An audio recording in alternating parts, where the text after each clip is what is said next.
Mpenzi mtazamaji wa Benoit One TV, tuko hii leo ambapo tumepata nafasi ya kumtembelea mtu maarufu sana, mtu bora kwako. Sito mtambulisha bali atajitambulisha peke yake. Ndugu, unaitwa nani? Kwa majina naitwa Biragi Kaliri Simeo. Mimi ni mwongozi na mwanzilishi wa kampuni, yani Etablissement Simeo, Maison de réparation des appareils électroniques Dombeni, mvile yetu ya Baraka. Asante sana. Asubuhi ya leo tuko maeneo yako kabisa. Unajisikia namna gani kuwa mbele ya kamera za Benoit One TV? Nashukuru sana kampuni ama TV B1 TV. Nashukuru sana, najisikia furaha nitembelea na nina matumaini ya kuwa tutaendelea kufanya vipindi vingi pamoja na nyinyi na tutazidi kufaidika hii TV, na Mungu asaidie waanzilishi wa hii TV na waendelee hivyo mtangazaji. Hivi wewe ni kama umetaja baadhi ya jina zako, ila kuna jina moja ambalo linajulikana. Ni kwa nini unajulikana kwa jina la Simeon tofauti na zingine jina?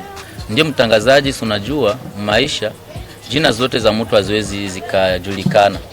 Maana kuna jina ambazo za kitofu zenye hastahili kusemesemewa, na kuna jina ambayo inahitajika kwa kusema ili mwingine mtu akujue. Lakini kuna jina lingine unaweza kasema na mwingine mtu atajua wanaongelea nani. Basi tutapenda kujua kwanza, wewe kama wewe umeanza kazi zako mwaka gani? Asante sana mtangazaji. Hii kazi ya electronic nilianza nikingali mtoto mchanga, na mpaka kwa mimi nafikia nikingali nayo, na nilikuwa nasoma shuleni. Nikitoka shuleni naingia mitaani kwa kwenda kuiga na kutembelea wafundi mbalimbali ili nijue ile kazi. Baada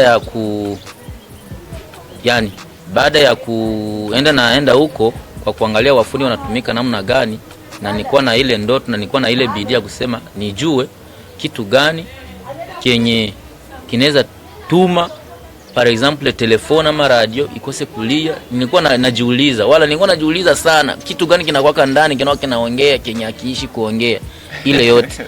Kwa hiyo nilikuwa na ile wanaita curiosity, na ndio kwa maana nikakuwa naenda kuwafundi kuangalia, na baada kuangalia nakuwa naweka ndani ya kichwa hapa ile 5 na 5. Kipindi nipata diploma data kwa masomo, mimi nilikuwa fundi wa masomo wa NCT yetu, na prefect alikusha nitambulisha. Pesa nilikuwa napata kwa sababu nilikuwa naweza sana. Nilikuwa naweza, si kwamba sikuwa najitapa, nilikuwa naweza sana. Na kila asubuhi nilikuwa napata pesa, kwa recreation napata pesa. Walimu na wanafunzi wanaletea simu, wanaletea radio zinakufa, naenda nyumbani naenda tengeneza. Nilikuwa napambana na hiyo hali, na pia napambana masomo mtangazaji. Nitapenda kuuliza, je, wewe umesomea hii kazi? Ndiyo, nimesomea hii kazi baada ya kupata diploma data. Maana mimi ni mwalimu, na ndio kwa maana wengi wananiita Maître Simeo. Mimi ni mwalimu, niliwahi fundisha. Baada ya kufundisha kanibidi niende nisomee hii kazi, maana si vizuri ningebakia bila formation mbalimbali. Nina mabrevet mbalimbali. Nilienda Bujumbura nikasoma, nilienda Tanzania nikasoma, na fasi mbalimbali. Nina madiploma zangu nyingi tu ama brevet za electronic. Kwa hiyo mtangazaji, kazi ambayo nafanya si papasi, ila nafanya kwa kujua hii ndo natakiwa kufanya, na pale kitu kinapona. Kwa hiyo hii kazi naielewa, na nimeshafundisha watu wengi, na hiyo ndio faida yangu kubwa, na hiyo ndio nakuwa najitapia. Maana sio kila mtu anaweza kujua kazi na aweze kufundisha mtu naelewa. Asante Simeon. Kwenye kazi yako ya ufundi una miaka mingapi kwa sasa unafanya kazi? Toka ulianza mwanzo ukiwa kibusa saa nini hadi sasa unamiliki vitu vingi kwenye kazi yako. Una miaka mingapi unatumika kazi ya ufundi? Mimi nikiangalia vizuri na miaka 12 kwenye hii kazi. Siku nyingi sana. Hapa Baraka nimeshafaa miaka 7. Bukavu nilifaa miaka 3. Na Goma nilifaa miaka tumefanya miaka 4. Simeoni, sikukatikize kauli, umesema kwamba Baraka, Bukavu, Goma. Kati ya Baraka na Goma, sehemu gani ambayo ulianzia kufanya kazi yako? Nilianzia kazi Bukavu. Asante. Kwa sasa una jina kubwa, baadhi ya watu wenye majina mjini Baraka. Kwa kazi yako hii ambayo unayo, kazi au vitu gani, vyombo gani ambavyo unazoea sana kuvifanyizia kazi, ambavyo unavipokea sana na unahakikisha kuwa unafanya kazi na mteja amerizika kusema kwamba nimerizishwa na nyumba ya utengenezaji simu na bidhaa vingine si ya Simeon? Asante sana mtangazaji. Sisi kama vile Etablissement Simeon, nyumba inayohusika kwa kutengeneza vyombo vinavyotumia umeme, sisi hapa kwetu tunatumika appareil yote ile inayotumia umeme. Yaani chombo chote kile kinachotumia umeme, na kila mteja anasema ndio hapa kuna ufundi. Maana tunagusa vyombo vyote, kama vile TV tunaigusa bila shida. Ikawa labda ilikuwa naungua, haiwaki, ilikuwa labda haitoi mwangaza, ilikuwa labda haitoi lamp temo yake ya rouge haiwaki, vile yote tunavifaa. Tunatumika mzuri sana, radio, sabufa, mampli de puissance, vile vyote tunavitumika vizuri. Kwa hiyo mtangazaji, mapare zote zile tunazitumika bila shida. Kwa hiyo sisi hapa kama vile Etablissement Simeon tunagusa mapare zote vizuri. Tunagusa maemeter radio, tunatengeneza ukao haimetre mzuri. Tunatengeneza masimu za mkononi Android, inaweza kuwa inapasuka kio, inaweza kuwa touch haitingiziki, inaweza kuwa inakufa mic kama microphone, na tunatengeneza bila shida. Tunatengeneza ma TV kubwa, vile vikubwa, ecran plan, zote tunatengeneza. Tunatengeneza ma projecteur bila shida. Tunatengeneza ma imprimante bila shida. Yaani ordinateur yako kama haitoi mwangaza kwenye kioo na kioo haikufi, ile yote tunatibu mtangazaji. Pia tuna wafundi wengine wataalamu wenye wanahusika na mambo ya informatique. Yaani tuko na wa maintenancier mwa ile mambo yenye naangalia informatique. Si au moins appareil yako ina pane informatique, haina pane electronique, tunapatia huyo mhusika anaigusa. Maana sisi watu wengi ndani ya kampuni ina watu wengi sana. Simeoni, tueleweshe zaidi hapo ambapo mnasema sijui mambo ya informatique.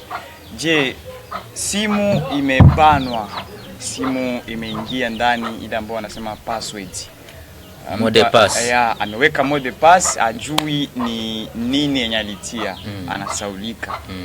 Ili ile simu ipone, anaweza kafanya nini? Au akileta au wanapoziletaga hapa kwenye mjengo wako huwa zinapona? Ndiyo, simu zina aina nyingi za makode. Kuna kode nyingi zinakuyaka. Kwa kode kwanza rezo, tunaita kode rezo. Ni simu ambazo zinatoka Ulaya. Watu wengi wako Ulaya wakitumia mtu simu huku huwa inasumbua. Akiweka line ya kwake, line haitasoma, haitaleta network. Kwa hiyo inakuwa ni shida kubwa, na aparo kuwa shida kubwa, unajikuta hana mawasiliano tena kwa yule muda kama na ule. Kwa hiyo sisi kama vile Etablissement Simeon, hiyo mapane tunakuwa tunaitengeneza bila shida. Na pia kuna nyingine kode mtoto anaweza kaingiza msimu yako bila wewe kujua. Inaweza kuwa mode pass wala shema. Zile zote tunazidetect na tunazimaliza kwa dakika kidogo sana. Kwa hiyo wale wanasumbuliwa na masimu kuwekewa mode pass, wala muko ma iCloud. Simu nyingine inaweza kakue kama vile iPhone iko mu iCloud. Na ile iCloud haujui mode pass ya kwake, ya mfungulo ya kwake. Sisi kama vile Etablissement Simeon tunakuwa na uwezo ya kucontrol ile iCloud, tunaweka nyingine iCloud na una download ma application ambazo wewe ulikuwa unataka na ulikuwa unahitaji mtangazaji. Simeoni, kutokana na kujitetea kwako unaonekana kuwa mtu mashuhuri sana na mtu mwenye kujua ufundi wa simu au appareil zenye ziko natumikisha courant uswate appareil electronique. Na labda nitapenda kuuliza kwa faida ya watazamaji wetu, waga wanasema kuwa emeter, tukisema emeter ni chuma au chombo ambacho huwa kinasaidia radio kwa kutupa masafa. wanasema kwamba ile ikiharibika imeharibika, masemi ya watu. Ikiharibika imeharibika, yani wanatupa, wananunua nyingine. Ndio. Ili kwako wewe unalichukulia namna gani masemi haya ya watu ambao wanasema hivi? Kipindi huko kia mbele, kia nyuma, kulikuwa baada ya kuja kwa electronicien wenye wako na bidii ya kazi. Na wengi walikuwa hawana maformation ziko professionnel. Sasa sisi appareil yote ile inayotumia umeme haizi katupiga chenga. Ndiyo, kuna ambazo azile zenye zinakuwa zinakatala, kwa kweli zinakatala. Ile date mzungu aliumbia, maana kila appareil kitoka mshop wala kitoka muizini iko na date, iko na miaka kadhaa ya kutumika. Sasa kipindi ile miaka yayo ya kuisha inafika, hawezi kalazimisha. Iko sawa vile mtu tu. Ni kama mtu. Kifo ikifika, hata uliite daktari, hata uende wapi, utakufa tu. Vile ambavyo vipo, lakini kuna vingine ambavyo vinakuja na tunatumika na kinapona, lakini vingi tu, yani 99.9% vingi vinapona. Kwa hiyo emeter radio tunazitumika bila shida. Kama inawaka, kwa mfano haitupi onde, watu hawaikapte, labda wanaikapte avec parasite, yani vile vyote, labda unaongea lakini sauti haitasikilika, vile vyote tunakuwa na vifaa. Kwa hiyo sisi kama vile etablissement Simeon, hiyo pane haiwezi katusumbua. Na kama kuna baadhi ama kuna watazamaji wenye wanaweza kuwa na ile pane, wanaweza kaileta hapa kwetu kwa etablissement Simeon, na nitahakikisha itapata suluhisho mtangazaji. Asante sana fundi Simeon, mengi umeeleza. Labda tutapenda kujua pia kuhusu chuma au chombo kinachoitwa mixer.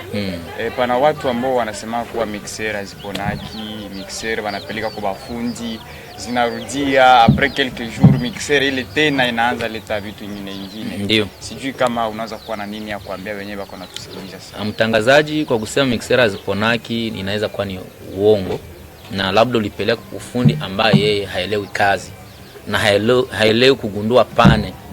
Maana kuna fasi unaweza kapeleka kitu, wala kuna fasi unaweza kapeleka mgonjwa wako, mganga anashindwa kujua ugonjwa ni nini, na baada ya kutojua ugonjwa ni nini, atakutobona madawa ambazo zisizo kuwa za ile ugonjwa, unajikuta mgonjwa anakufa. Huyu anakuwa ni mganga mwenye ajui kazi. Kapeli kabisa. Kwa hiyo sisi ukituletea chombo, tunakuambia hapo ugonjwa ni hivi, na matibabu na vidonge vitatibu hiyo ugonjwa ni vidonge fulani, na vinauzwa hivi. Tunalomba ile kidogo ya kusaidia kununua sabuni na kulipa ushuru, vingine tunakuachia na wewe unaenda ukarizika, unatumika nacho labda miaka 2 bila kurudi tena kwetu. Maana sisi tunakuwa na tabia kutumika chombo mara moja.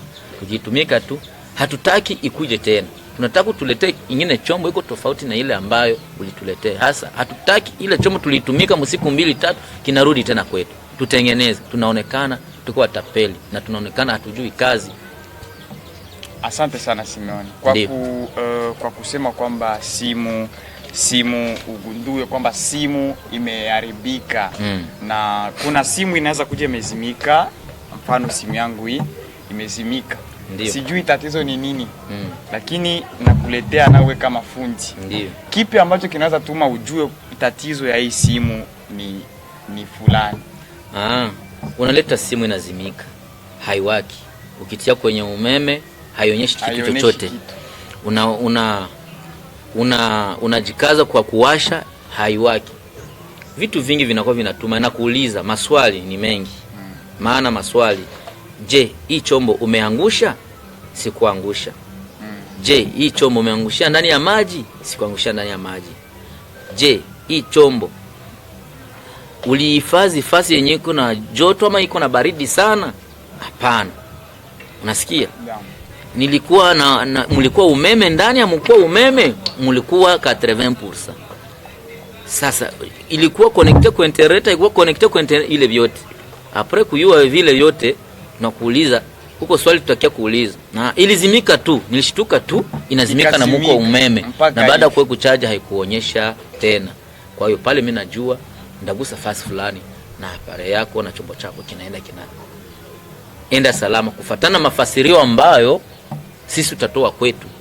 na tuna vyombo ambavyo tunaita maparade mezira, matester. Tuna tester, tunayua shida ni hivi na shida sio hivi.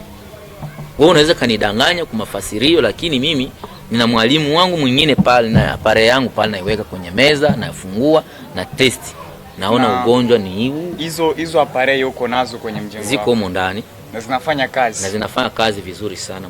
Sikukuwa découragé juu kwenye panania, yani lazima tu mtu afanyikishe wala afanikiwe. Kwa hiyo kiukweli mimi nipata kwanza shida, matatizo kupata fasi ambayo nitatumikia.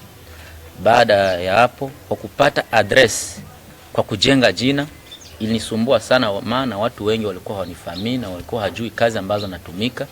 Wengi walikuwa wanawazia labda niko tapeli, lakini nilikaza. Baada ya kukaza, basi Mungu akazidi kunisaidia, maana alinikuta na kaza roho na ninabidia kutafuta maisha, mtangazaji. Kwa hiyo changamoto zilikuwa ni nyingi, niliibiwa. Yani kuna vitu ambavyo siwezi sema, wenye wako nyuma zangu wasikue découragé.